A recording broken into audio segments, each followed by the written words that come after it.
All right, so here on the street, where conditions aren't always predictable because road surface hazards like gravel that don't provide a consistent surface for you to be able to go and stop on, ABS is your friend. Let me explain why.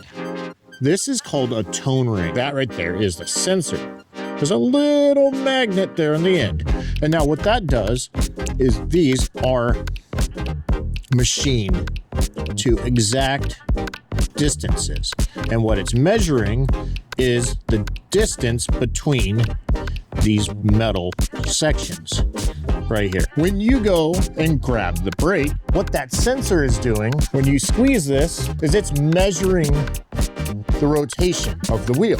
While measuring the rotation of that wheel, it wants to make sure that's consistent.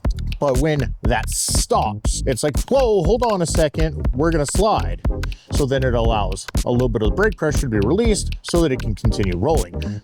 Now you're like, oh no, but now I'm not stopping as fast as I should be. Well, that is true, because your stopping distance does extend every time the brake is being released. But this is being released in microseconds. And now, why is it doing that? Physics tells us that anything that stays in motion will continue to stay in motion, and things that are not in motion, well, they won't be in motion, except for when you're sliding. But here on the street, the ground's wet, you've got gravel. When you're presented with a max braking situation and you have to go and really apply the brakes hard, that is where ABS comes in and says, hold on a second.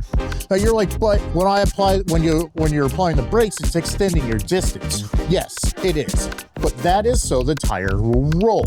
Well, how does that help? Well, let's explain something. Just like before, with physics, when you're applying the brakes and the tire is stopping, what's it not allowing you to do? Turn. Because as a tire is sliding, you can't go and change directions. About the only direction that you're going to be able to go and change in this instance, when you try to turn, would be sliding out. But ABS is allowing you to do is it detects a little bit of a slide, it's going to let the tire roll. So now you can go and change directions without it sliding out. So when you're able to change directions while still applying the brakes without sliding, it saves you. So that is how ABS is helpful.